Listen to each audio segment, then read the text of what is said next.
Sir मी बरेच ठिकाणी audits करतो, पण एक डॉक्युमेंटेशनचा आस्पेक्ट विश्वेश्वर बँकेचा थोडासा मला वेगळा जाणवला. म्हणजे आता कुठलंच डॉक्युमेंटेशन परफेक्ट नसतं, हे तर अगदी आहेच आहे, पण टुवर्ड्स परफेक्शन असं डॉक्युमेंटेशन एक साधारण मला बघायला मिळालं. तर यामागचं तुमचं इम्प्लिमेंटेशन स्ट्रॅटेजी काय होती? कारण प्रत्येक ब्रँचला हे सगळं प्रॉपर गाईडलाईन देणं, प्रोसेस फॉलो होणं हे तितकं चॅलेंजिंग आहे. म्हणजे विश्वेश्वर बँकेमध्ये काय झालं की मी जेव्हा आलो ना त्यावेळेपासून सिस्टीम्स प्रोसिजर्स चांगले आहेत.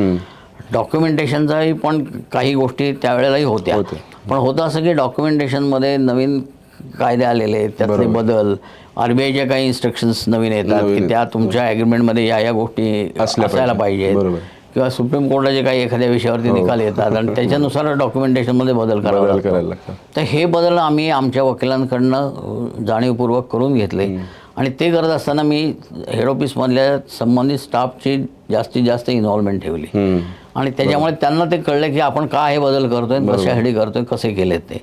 आणि त्यानंतर सुद्धा आम्ही ब्रांच मॅनेजर्स आणि ऑफिसर्सचे ट्रेनिंग घेतली त्याच्यावरती, किंवा हे बदल काय आहेत, आपण एखादं डॉक्युमेंट का घेतो आणि त्याच्यामागचा उद्देश काय हे कळायला पाहिजे, तर ते जास्त व्यवस्थित इम्प्लिमेंट होतं. नुसतं एक फॉर्मॅलिटी म्हणून आपल्याला हे घ्यायचं कागद असं घेणं अपेक्षित नाही. बरोबर. तर ते केल्यामुळे आता ते आमच्याकडली तशी ही लिगसी आहे असं म्हटलं तरी चालेल की आमच्याकडे पहिल्यापासूनच होतं. आणि मी इथं आलो त्यावेळेला मी काय असं कदाचित 6 वर्ष राहीन असं मला अपेक्षित नव्हतं. म्हणजे 3 वर्ष 2 वर्ष आपण काम करू इथे, पण इथली व्यवस्था एकंदर संचालक मंडळ त्यांचा मोठा आहे आणि सगळे व्यावसायिक आहेत. बरोबर. कुठलंही प्रेशर टाकणं, काही करणं अशा कुठलाही प्रकार होत नाही. बरोबर. इथला स्टाफही खूप चांगला आहे.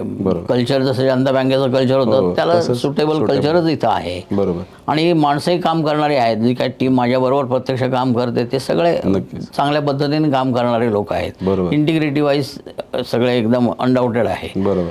त्याच्यामुळे मी इथं रमत गेलो. त्याच्यामुळे आता 6 वर्ष झाली तरी मी आता बास कंटाळला असं मला वाटत नाही. म्हणजे कामाचं प्रेशर घेत नाही, उलट एन्जॉयमेंट वाटते. कारण काम कुणाबरोबर करतो ह्यालाही तितकंच महत्व आहे. बरोबर.